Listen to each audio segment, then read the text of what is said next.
You don't notice the moment your life stops moving forward. It doesn't announce itself. There's no alarm, no warning, no dramatic turning point. It happens in silence.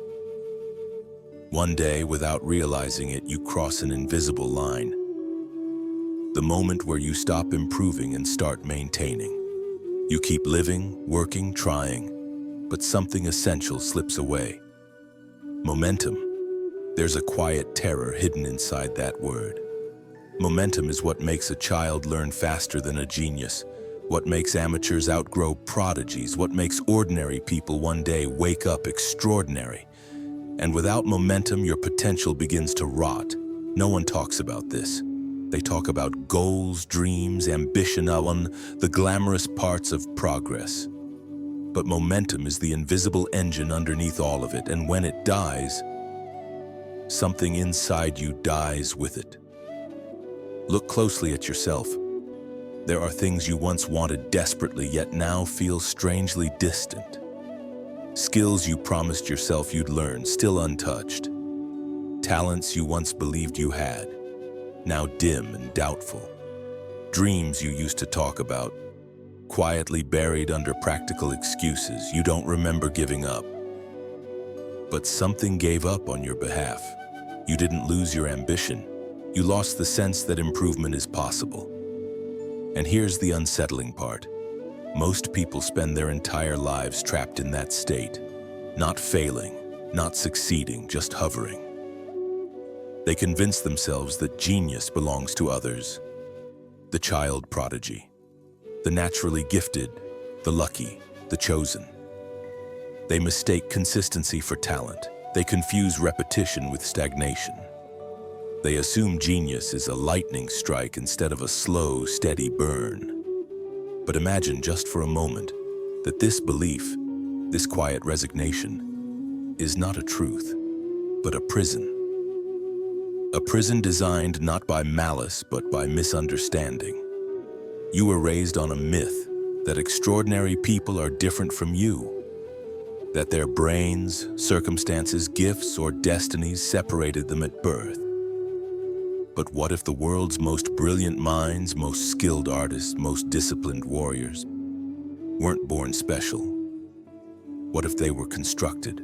What if genius isn't an accident, but a technique? And what if somewhere tucked deep inside a culture that treats improvement almost like a sacred responsibility, there exists a philosophy that can turn any ordinary human into something terrifyingly capable? This is not motivation. This is not positivity. This is not believe in yourself. This is something older, sharper, colder. A philosophy forged in factories, refined in dojos, embedded in schools, and quietly shaping a nation that once rebuilt itself from ashes to world dominance. Kaizen. And if you understand it, truly understand it, you will never again look at talent, potential, or the limits of your own intelligence the same way. Because Kaizen doesn't ask you to leap. It asks you to move, one tiny step, then another, until one day, while everyone else wonders how you became exceptional, you'll know the truth. You didn't become a genius. You built one. There is a strange type of pain that doesn't hurt in the body. It hurts in the identity. It appears quietly, disguised as observation, triggered by the presence of someone who, without ever trying to intimidate you, reminds you of everything you're not. You've met someone like this. Not a celebrity, not a genius, not a prodigy. Someone ordinary yet disturbingly consistent. They pick up a skill and get better at it every week. They set a tiny goal and accomplish it without drama. They return to tasks others abandon. They improve, not dramatically but relentlessly. You watched them long enough for something unsettling to happen. Your admiration evolved into discomfort. At first, you told yourself stories. They just have more time. They're more disciplined. They're naturally talented. They have fewer responsibilities. You crafted these excuses like armor because it was easier to imagine they were different than to accept the possibility that they were not. and that their progress exposed something about you, your stagnation. You didn't realize it consciously, but at some point a subtle emotional fracture formed. Why does improvement seem effortless for them and impossible for me? They weren't achieving miracles. They weren't transforming overnight. They weren't sprinting while you stood still. They were simply moving. And the smallest movements over time became something terrifying. Advantage. While you were waiting for motivation, they were acting without it. While you were searching for the perfect system, they were using an imperfect one consistently. While you were fantasizing about transformation, they were accumulating microscopic progress.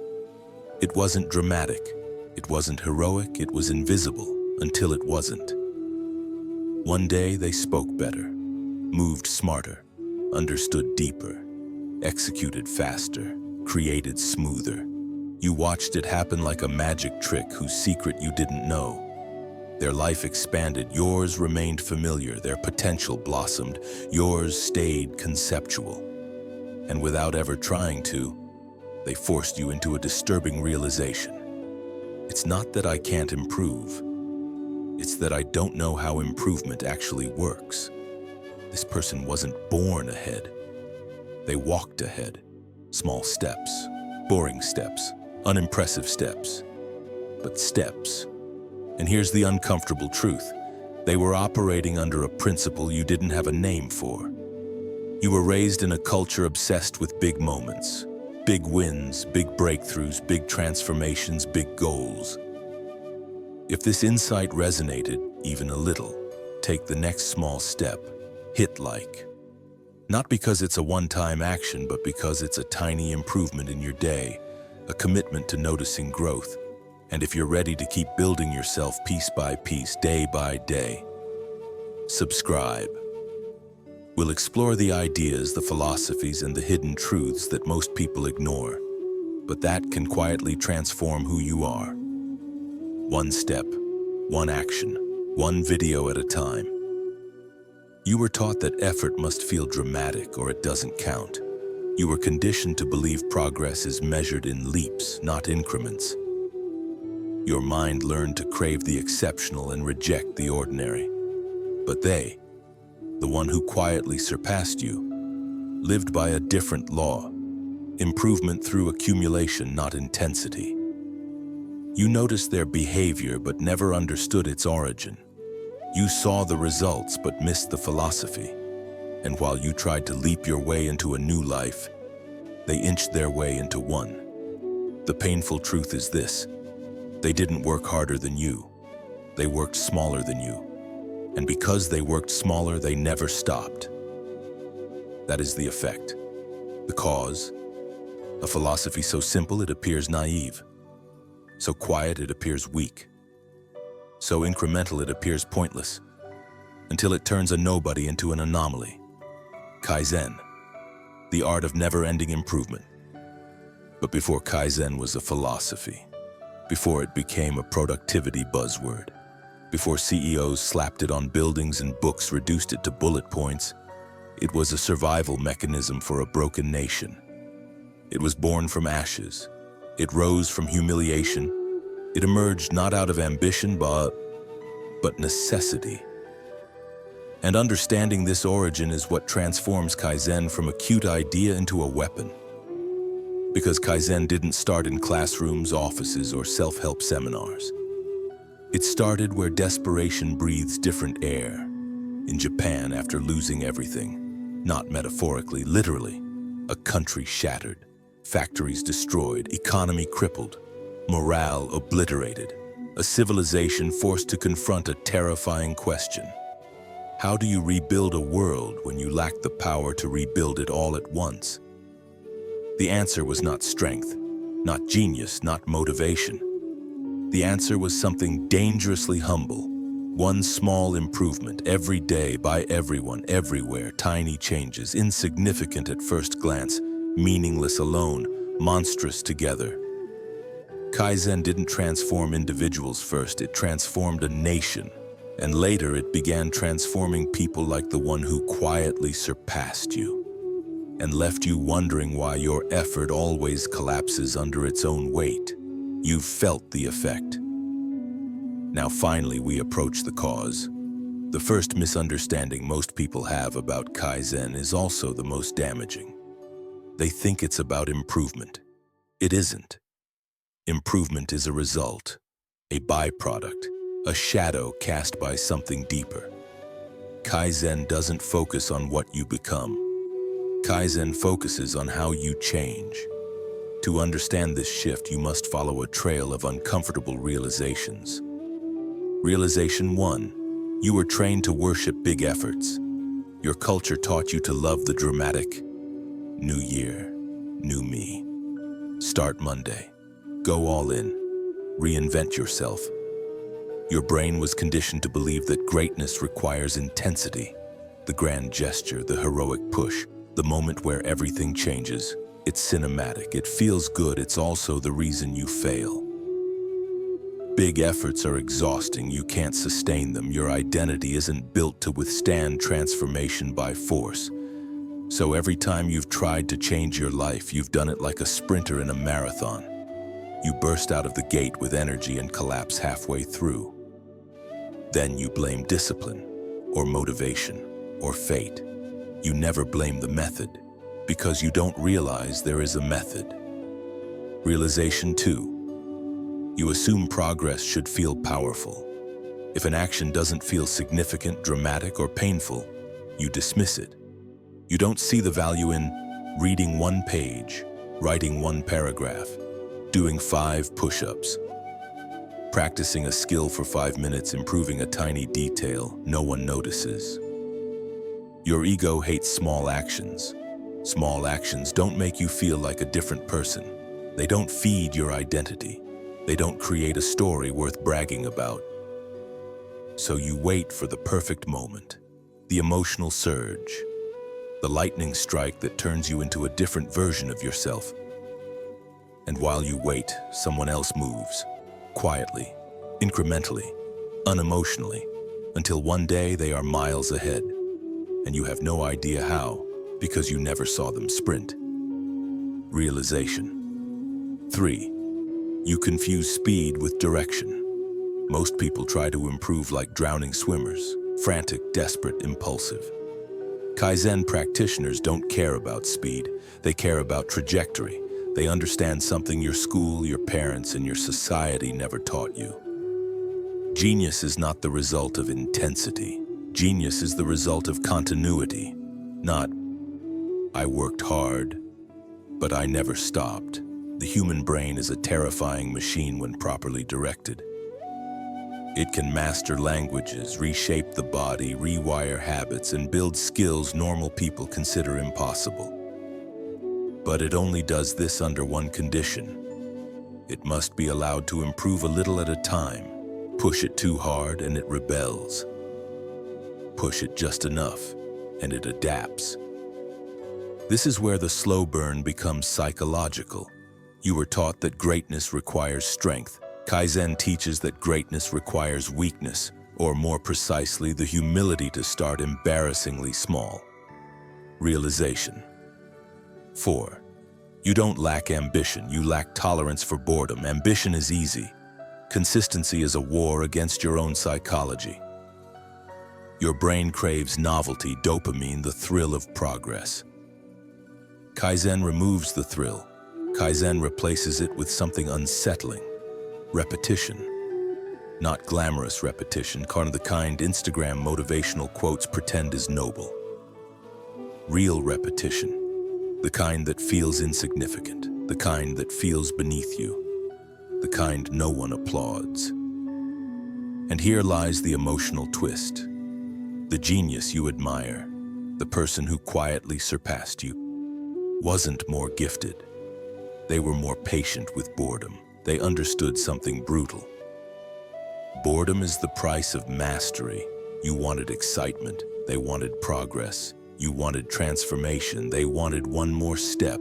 You fantasized about the person you could become. They focused on the person they were willing to improve. This is the turning point where the weight starts to settle. You didn't lose to someone better. You lost to someone who tolerated smallness longer. Realization 5. You think identity comes first. Kaizen knows identity comes last. You believe, once I feel like the type of person who exercises, writes, learns, builds, creates, then I will start. Kaizen smiles at this. Kaizen whispers, no. You do something small first. Your identity will kneel later. The order you were taught: identity, action, results. The order Kaizen uses: action, results, identity. You act until the action becomes normal. You repeat until the repetition becomes identity. You improve until improvement becomes instinct. This is where the slow burn becomes a fuse leading to something inevitable. If you change one tiny thing every day and refuse to stop, you cannot remain the same person. Kaizen is not a philosophy. Kaizen is an identity infection. Once it enters your life, you begin to see improvement everywhere. In the way you speak, in the way you think, in the way you move, in the way you react, in the way you choose, in the way you spend your minutes, and this infection spreads quietly, unnoticed, until one day someone looks at you and says, "You've changed." You'll shrug. To you, nothing dramatic ever happened. There were no fireworks, no breakthroughs, no heroic scenes, just steps. Tiny, forgettable steps, but to them, you will look like someone they could never be. And they will wonder how you left them behind without ever running. There is something peculiar about people who embody Kaizen. Something you notice before they ever speak of improvement. It's not their skill, not their intelligence, not even their discipline. It's something smaller, stranger, almost unsettling. They behave differently in moments where others collapse. Breadcrumb 1, the pause. Watch them when they fail. Most people panic, spiral, or quit. Kaizen practitioners do something odd. They pause, not for drama, not for reflection, not for self-pity, for adjustment. They don't ask, "Why am I like this?" They ask, "What exactly went wrong today, and what is one thing I can change tomorrow?" It's unnerving how calm they are in the face of frustration, as if failure is not a verdict, but data. You've seen this calmness before and didn't understand it. Now it bothers you. What do they know that you don't? Breadcrumb 2. The tiny notebook somewhere on their desk, in their pocket, in their phone. There is always a trace, a small list, a number, a line, a single metric. It seems laughable at first. One extra push-up, one new word learned, one more line of code, one sentence improved, one unnecessary click removed from a workflow. You dismiss this as obsessive. You didn't see the trap. They were documenting proof of transformation so microscopic no one else could detect it. While you chased milestones, they tracked atoms of progress, and atoms given time become worlds. Breadcrumb 3, the uncomfortable smile.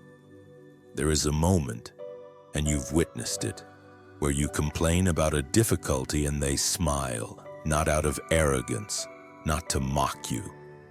It's the smile of someone who knows something you don't, that the obstacle you fear is the doorway they use. Kaizen practitioners don't avoid challenges, they shrink them. They don't face the mountain, they chisel one rock.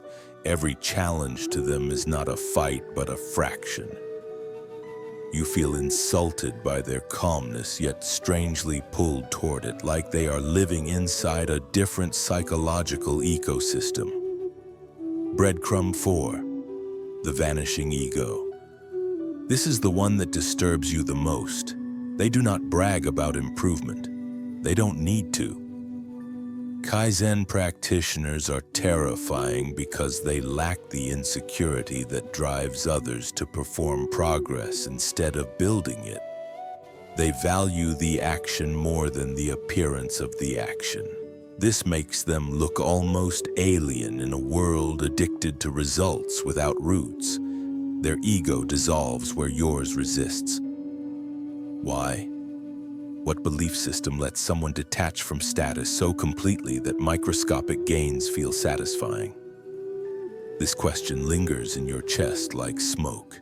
You don't have an answer yet, but you feel something tightening. Breadcrumb 5, the disappearing plateau. You know about plateaus, those psychological cemeteries where progress goes to die. But these people don't stay there. They do something subtle when improvement slows. They look for the smallest variable to tweak, not a leap, a pivot, a nudge. Where you see failure, they see friction. Where you see final, they see version 1. Where you see a wall, they find a hinge. Over time, this behavior becomes eerie. They don't get stuck, they don't stop, they don't regress, they just keep expanding, like a tide that never recedes. You can't explain it, but you can feel it. They are playing a different game, and the rules of that game are invisible to you. Breadcrumb 6, the odd relationship with time. Most people measure progress in months or years. Kaizen practitioners measure only today. They don't plan to improve forever. They aim to improve now and repeat that aim tomorrow. To them, forever is a myth. Only today exists. This single shift, this microscopic reframing of time, is the reason they win battles no one else even fights. You once thought they were patient. No, they are present. Breadcrumb 7, the quiet replacement. Perhaps the most disturbing breadcrumb of all. They don't quit bad habits. They replace them with smaller good ones. No war, no guilt, no drama. Slow displacement, not violent removal. What you call self-sabotage, they call outdated versioning. It's like watching someone rewrite their operating system while using it. You don't see the lines of code changing. You only notice the new abilities that appear one day without warning. Something is happening to you as you notice these breadcrumbs. You're no longer asking, how do they improve? You're asking, what is wrong with me? This is not shame. This is awakening, a quiet crack forming in the wall of your old identity. You are beginning to suspect a terrifying possibility. Improvement was never unavailable to you. It was misaligned with the way your mind was taught to function. And now that the cracks have formed, there is no going back. You've seen enough to know that there is something here. A psychological architecture that others use without telling you. You aren't sure what it is yet. You only know one thing. Whatever Kaizen really is, you don't understand it, not yet. But soon, painfully soon, you will. You thought Kaizen was a secret for high performers. You assumed it was a technique that exceptional people use to get even better. You believed it was about productivity, efficiency, discipline, a method to sharpen your edge.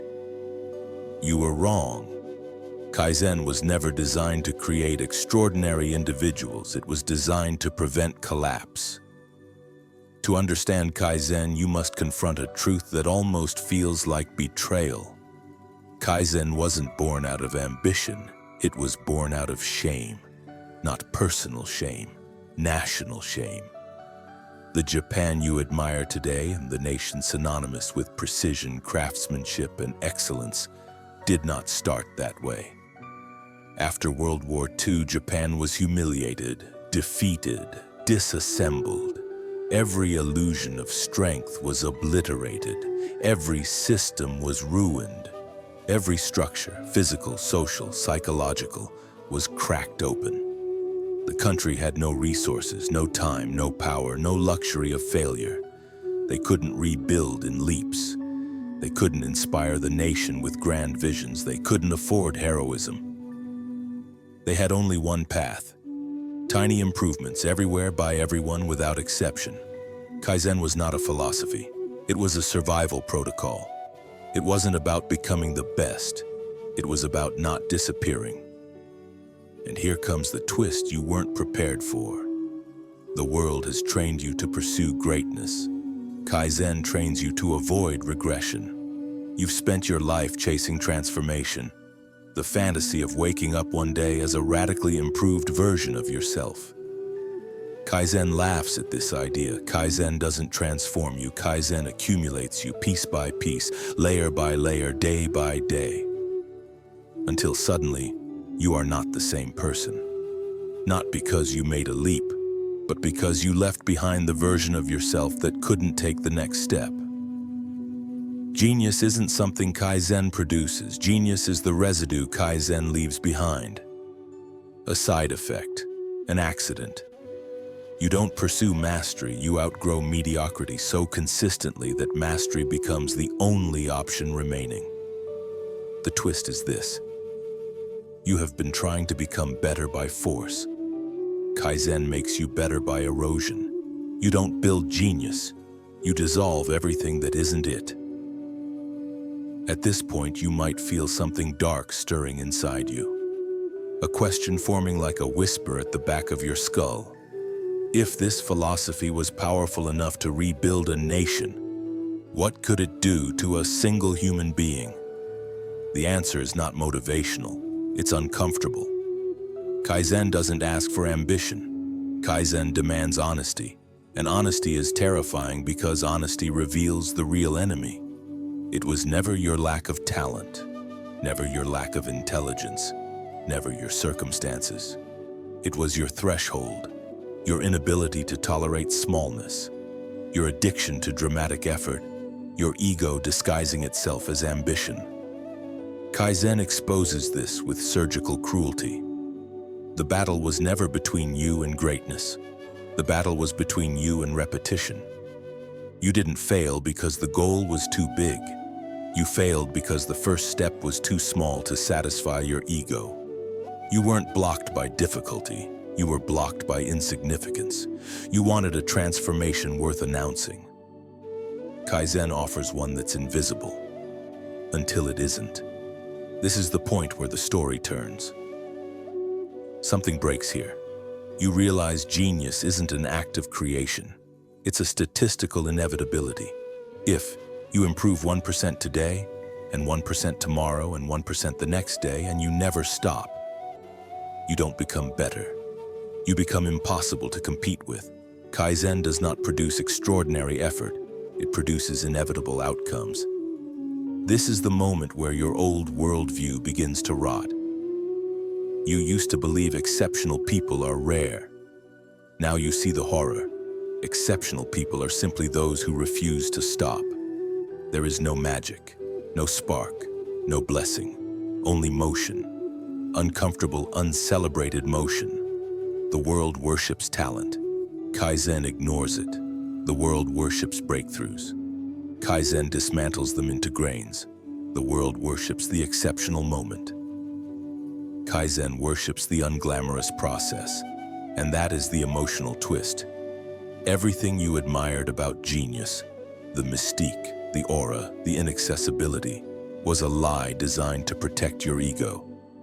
Genius is not a gift. Genius is a debt paid in increments so small no one notices until the final payment clears. Section 6. Rising psychological tension pattern used. Escalation loop. Every detail raises stakes, emotion, mystery, discomfort. Something strange began happening to Ryu after he fully embraced Kaizen. It wasn't a celebration. It wasn't triumph. It was pressure. Silent, invisible, relentless pressure. Not from others, from himself.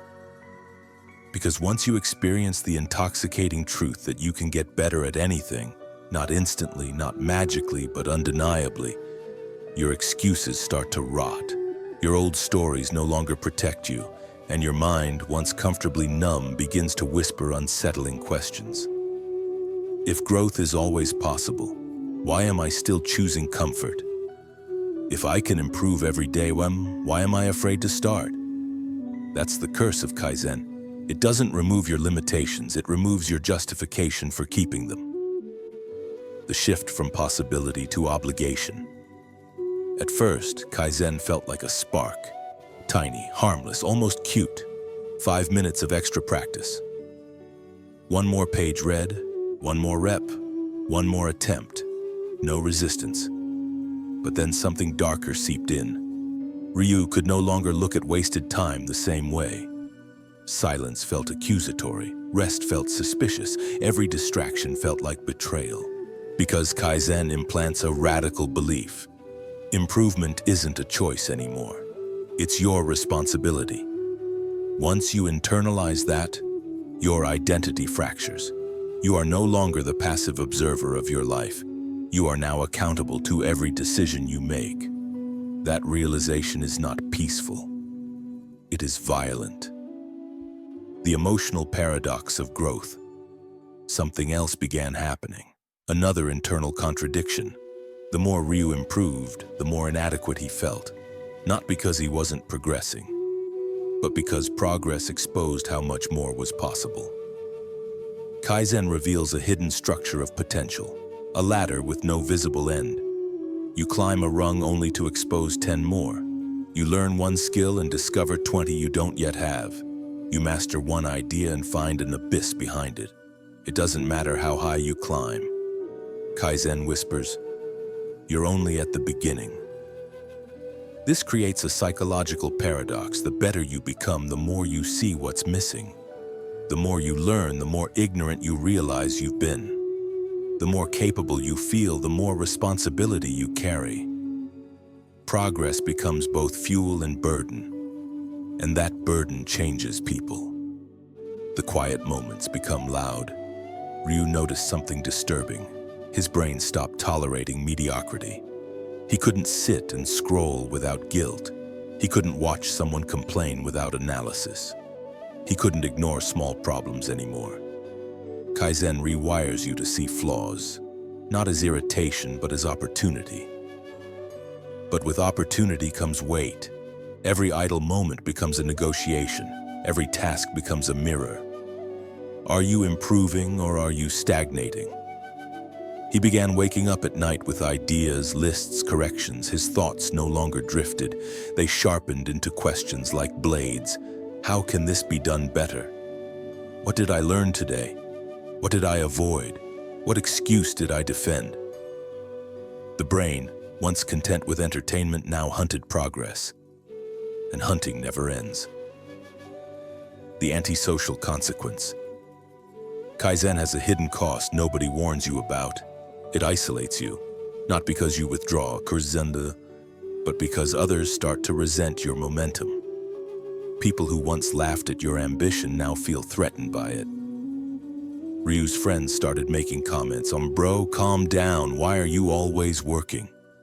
You're obsessed. Can't you just relax? Why do you care so much?"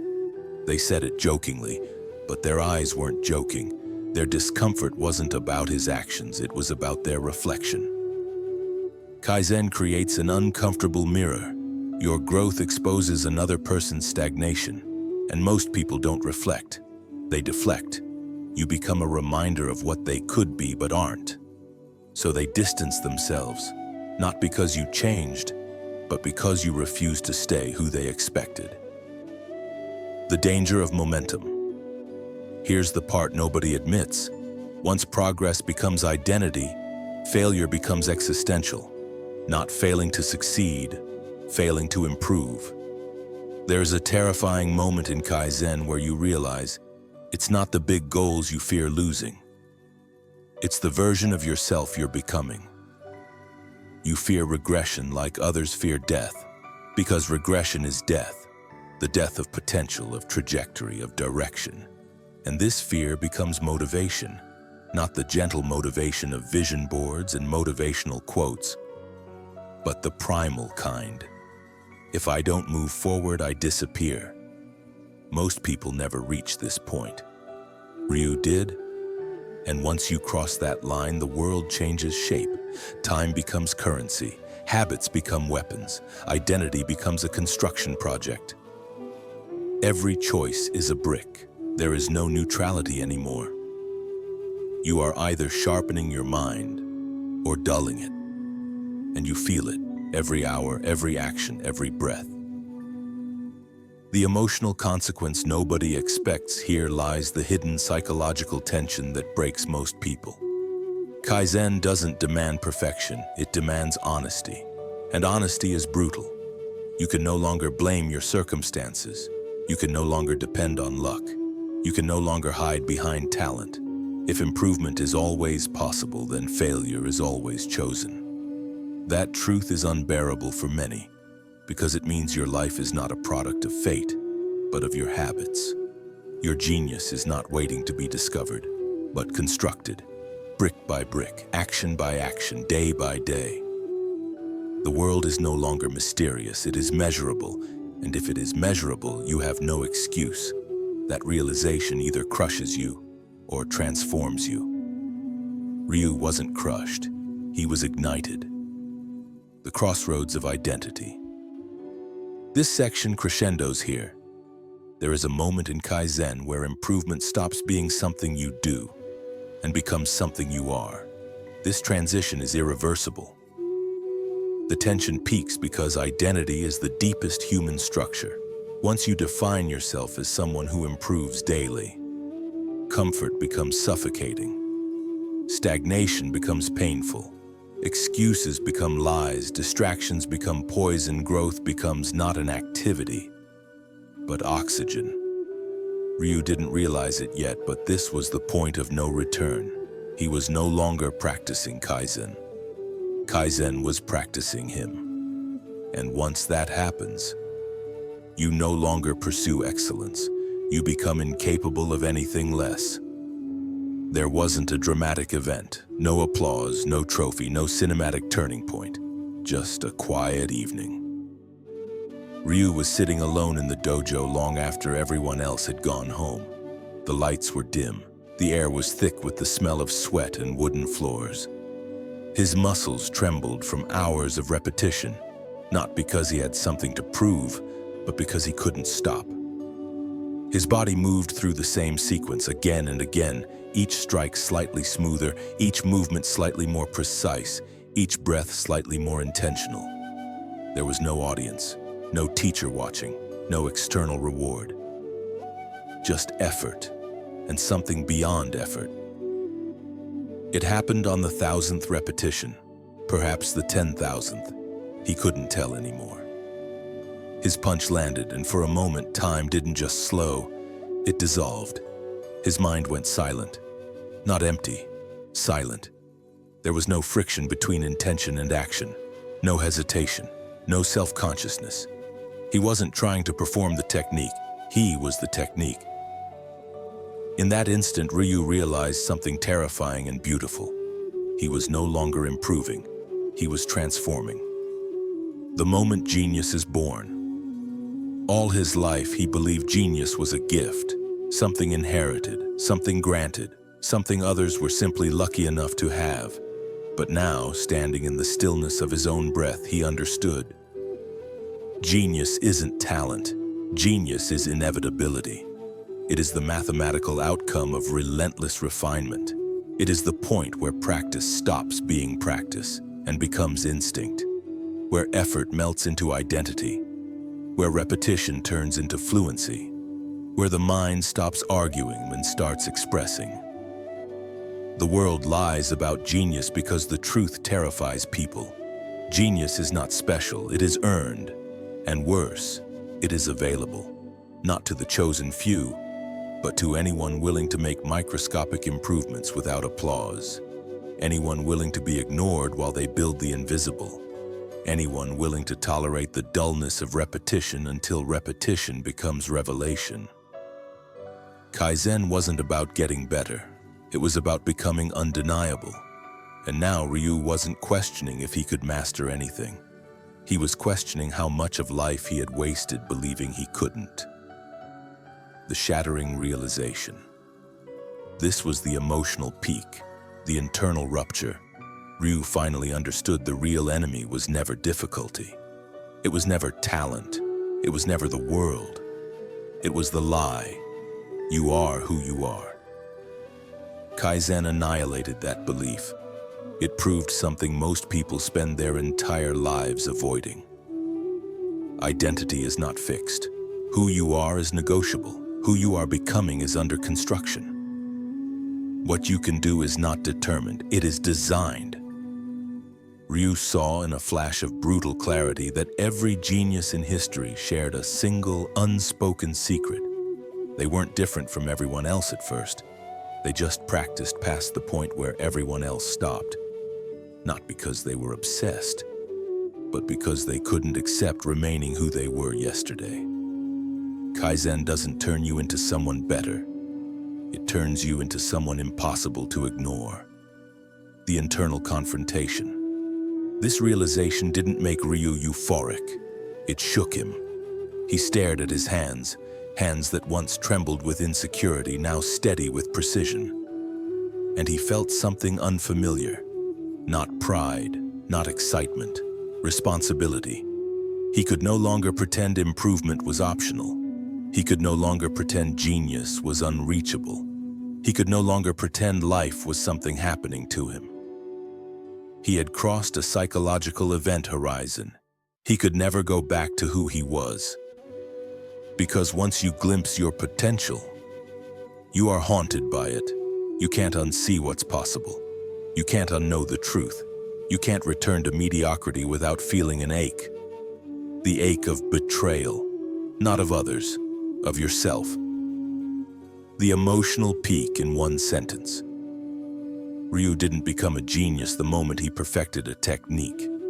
He became a genius the moment he realized improvement is infinite and so is he. That was the climax, not an external achievement, but an internal awakening.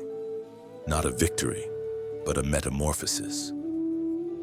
Kaizen had altered the architecture of his mind. He was no longer chasing mastery, he was embodying it. Not someday, not later, now. The dojo was empty now. The night had deepened. The world outside was silent, unaware of the shift that had taken place inside a single human being. Ryu didn't bow dramatically. He didn't cry. He didn't celebrate. He simply stood still. His breath steady, his mind clear, his identity unrecognizable, not louder, quieter. Growth had stripped away something he didn't realize was weighing him down. The belief that life was supposed to happen in leaps, not steps. He walked slowly down the hallway, each footstep echoing, not as proof of progress, but as a reminder of something far more profound. There is no finish line. That once frightened him. Now it felt like oxygen. The aftertaste of realization. Most stories end with triumph, but real transformation ends with a question. What will you do with this? Kaizen is not dramatic, it's not flashy. It doesn't promise instant success or overnight change. It promises something far more dangerous. You will never again be satisfied with who you were yesterday. Once you understand Kaizen, stagnation becomes unbearable and potential becomes a responsibility. That is both gift and burden. It asks nothing extraordinary of you. Accept consistency, not intensity, not genius, not luck. Just one more step, one more iteration, one more improvement, one more day. It isn't a path to greatness. It is greatness. Performed so subtly that no one notices until it's too late to stop you. The real secret most people miss. People chase perfection because they misunderstand mastery. Mastery isn't perfection. Mastery is repetition without resentment. Progress without applause. Improvement without permission. Kaizen doesn't demand brilliance. It creates it, slowly, quietly, inevitably. The world celebrates talent because it can pretend talent is unfair. It ignores Kaizen because Kaizen removes every excuse. If genius is constructed, not bestowed, then anyone could build it. And if anyone could build it, why haven't you? That question lingers. It doesn't accuse you, it invites you. A final whisper. Imagine waking up tomorrow with a single shift. No pressure to transform your life. Just the responsibility to be 1% better than today. One word, one breath, one choice, one action. That's it. Do that long enough and one day, people will look at you and say, "You're gifted. You're lucky. You're a natural." They won't see the quiet nights. They won't see the incremental battles. They won't see the identity forged in silence. They won't understand that your genius wasn't discovered. It was manufactured. And they'll be right about only one thing. You are different. Not because of what you were born with, but because of what you refuse to stop becoming. Kaizen doesn't change what you can do. It changes what you are willing to be. And once you accept that, the world stops being a place you navigate and becomes a place you sculpt. One improvement at a time, one day at a time, without end.